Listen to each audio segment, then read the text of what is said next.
ஆண்டவராக இயேசு கிறிஸ்துவின் நாமத்தில் என் அன்பின் வாழ்த்துக்கள்.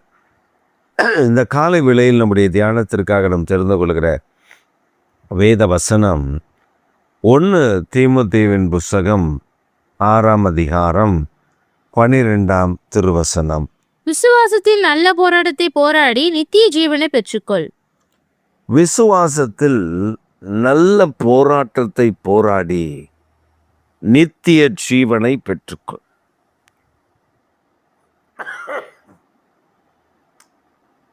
பவுலடியார் தீமோத்தேயுக்கு ஒரு நிருபத்தை எழுதுகிறார். முதலாம் நிருபத்தில் அவர் சொல்லும் பொழுது சொல்லுகிறார், விசுவாசத்தில் நல்ல போராட்டத்தை போராடு. விசுவாசம் சாதாரணமாய் நமக்கு வந்து விடாது. விசுவாசத்தை நாம் சாதாரணமாய் நினைத்து விட முடியாது. அசாதாரணமான சூழ்நிலைகள் நிலவும் போது தான் தேவனுடைய வாக்குத்தத்தத்தின் மேல் நமக்கு விசுவாசம் வேண்டும்.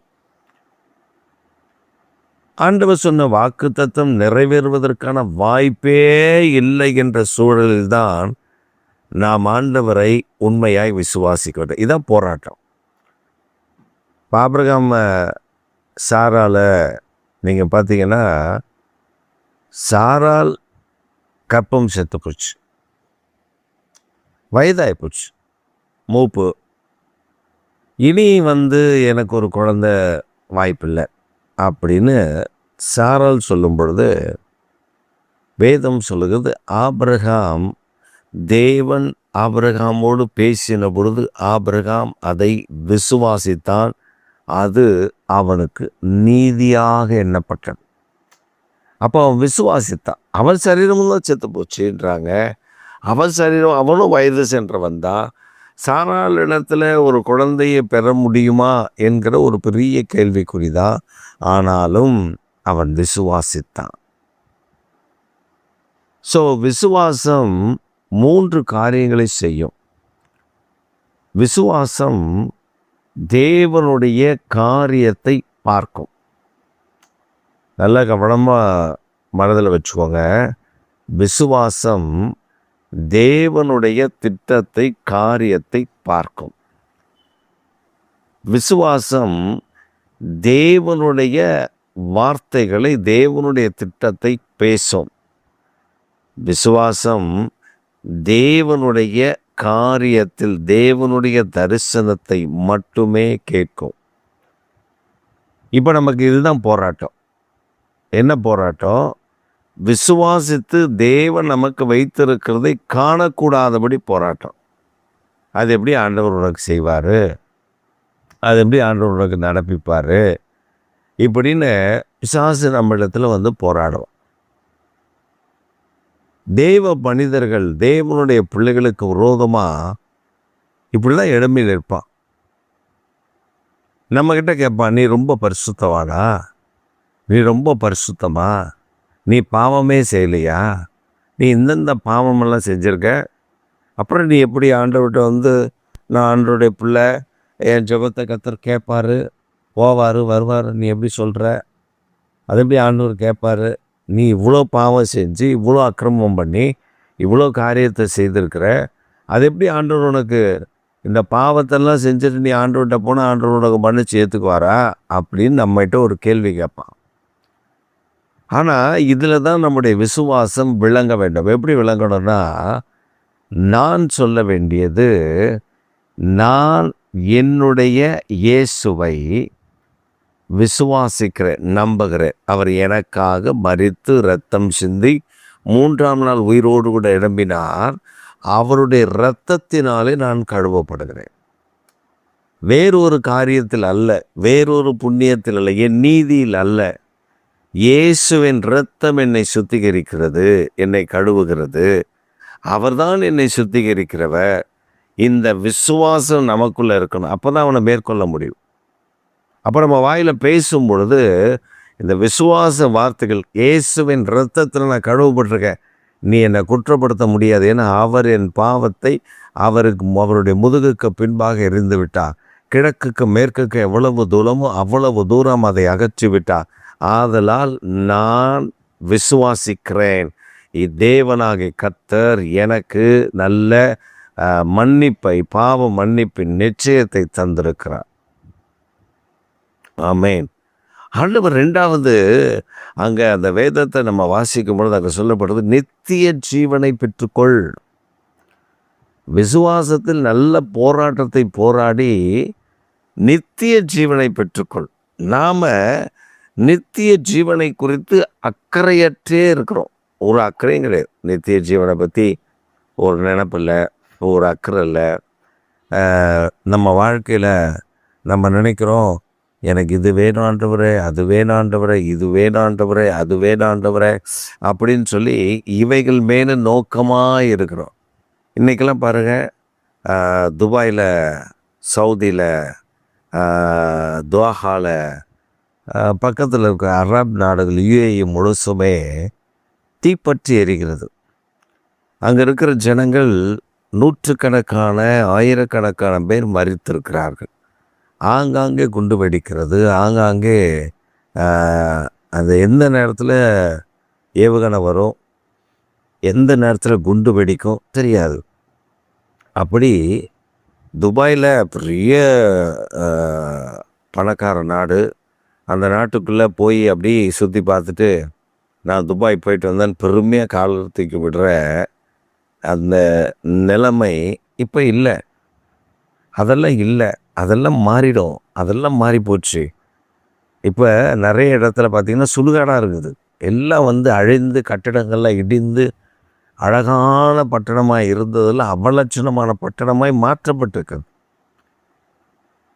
அப்போ இந்த இதெல்லாம் நமக்கு நித்தியமான வாழ்வுக்குள்ளே கொண்டு போகணும்னா கொண்டு போகாது. நம்முடைய விசுவாசம், நாம் தேவன் மேல் வைத்திருக்கிற விசுவாசம், நம்பிக்கை, இதுதான் நம்மை மோட்சத்திற்கு, நித்திய வாழ்வுக்கு நம்மை கொண்டு போகும். ஆட்டுக்குட்டியானவர் எனக்காக மரித்தார், எனக்காக தான் பாடுகளை அனுபவித்தார், சகித்தார் என்று நான் உண்மையாய் விசுவாசித்தால் தான் அற்புதத்தை நான் பார்க்க முடியும். நான் விசுவாசிக்கலாம், எனக்குள்ள அற்புதத்தை நான் பார்க்க முடியாது. நித்திய ஜீவனை பார்க்க முடியாது. நித்திய ஜீவனை எனக்கு நான் பெற்றுக்கொள்ள முடியாது. அதனால தான் பவுல் சொல்கிறாரு தீமோத்தேயுக்கு, தீமோத்தேயுவே, நீ நல்ல விசுவாசத்தில் நல்ல போராட்டம் போராடு. உன்னை பற்றி நல்ல சாட்சிகளை நான் கேள்விப்படுறேன். போராட்டம் நித்திய ஜீவனை பெற்றுக்கொள், காத்துக்கொள், பெற்றுக்கொள். இப்போ இந்த காலை வேளையில் நம்ம என்னதான் பிரயாசப்பட்டு, என்னதான் ஓடி ஆடி காரியங்களை நடப்பித்தாலும் நாம் பெற்றுக்கொள்ள வேண்டியது நித்திய ஜீவன். நம்முடைய பொக்கிஷங்கள் அங்கே பரலோகத்தில் இருக்கணும். நம்ம இங்கே பொக்கிஷங்களை சேர்த்து வைக்கிறது இல்லை, அங்கே பரலோகத்தில் சேர்த்து வைக்கணும். அதான் வேதம் சொல்லுது, உங்கள் பொக்கிஷம் எங்கேயோ அங்கே உங்களுடைய இருதயம் இருக்கும்.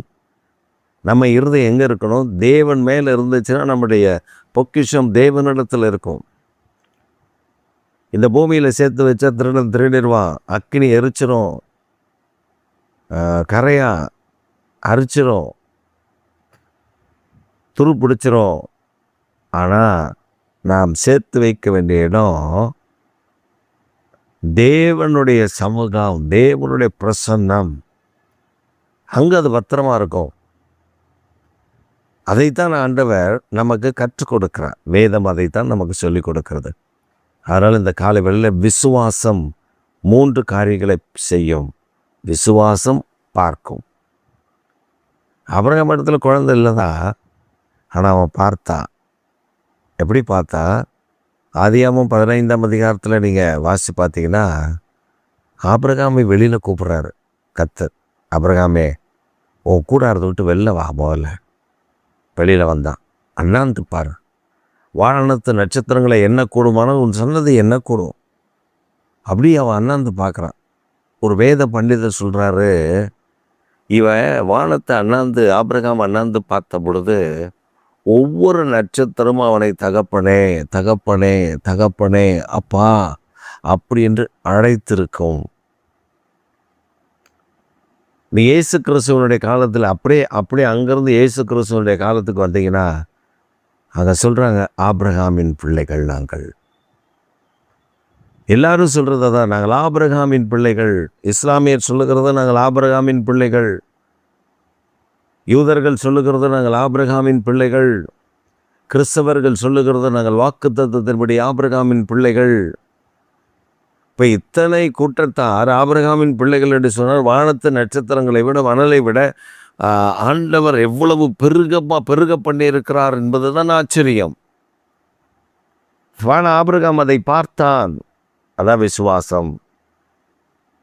ஆபிரகாம் அவன் வாயை திறந்து பேசின பொழுது எனக்கு குழந்தையெல்லாம் பிறக்காதுன்னு சொல்ல, அவன் விசுவாசத்தில் பேசினான். அவன் கேட்டான், ஆண்டவருடைய சத்தத்தை கேட்டு விசுவாசித்தான். இது நமக்கு 3 வேணும்: பார்க்கணும், பேசணும், கேட்கணும். விசுவாசத்தில் அதாவது தேவன் சொல்லாததை நம்ம போய் அதை அப்படி செய்வேன்ட்டார், இப்படி செய்வேன்ட்டார், அப்படி கதை சொல்ல தேவன் நமக்கு சொன்னதை விசுவாசித்து, அதை தரிசனமாய் காண்பித்ததை பார்த்து அதை விசுவாசிக்கணும். நம்மகிட்ட கொடுத்த வாக்குத்தத்தத்தை அதை பேசணும். எனக்கு கர்த்தர் இந்த வாக்குத்தத்தத்தை தந்ததற்காக நான் விசுவாசிக்கிறேன் என்று சொல்லணும். 3வது, விசுவாசமான வார்த்தைகளை கேட்கணும். அவ்விசுவாசமான வார்த்தைகளுக்கு செவி கொடுக்கக்கூடாது. சொல்லுவான், அவ்விசுவாசமாக நம்மக்கிட்ட வந்து சொல்லுவான், கேட்கவே கூடாது. உடம்பு சரியில்லையா, அவ்வளோதான், ரொம்ப கஷ்டம் இல்லை, எழும்புறது போகிறது வர்றது சொன்னாங்க, அது அப்படி தான் ஆயிரும்னாங்க. பார்த்தா அப்படி தான் இருக்குது. அப்போ நம்ம தெம்பாக வந்து எழும்பி காரியத்தை நடப்பிக்கிறது கூட இந்த மாதிரி சில பொல்லாத ஆவிகள் வந்தால் அது நம்ம தடுத்துருவோம். ஆனால் நாம் என்ன சொல்லணும்னா, இல்லை, கர்த்தர் எனக்கு வாக்குத்தத்தம் பண்ணியிருக்கிறேன், நான் விசுவாசிக்கிறேன், இது ஒன்றும் பெரிய விஷயம் அல்ல, ஆண்டவர் இதிலிருந்தும் எழும்ப பண்ணுவார், விடுவிப்பார். இந்த காலவெளியில் நீங்கள் விசுவாசித்தால் இப்பொழுதே உங்கள் மேல் ஒரு குணமாக்குற வல்லமை இறங்கி சுகமாக்கும். என்ன வியாதியாக இருக்கட்டுமே, இயேசுவை நாமத்தில் சொல்லுங்க, ஏசப்பா என்னை குணமாக்குங்கன்னு கூப்பிடுங்க, அவர் உடனே குணமாக்குவார். ஒரு அற்புதத்தை இந்த காலை வேளையில் காண்பீர்கள். ஆமேன், ஆமேன்.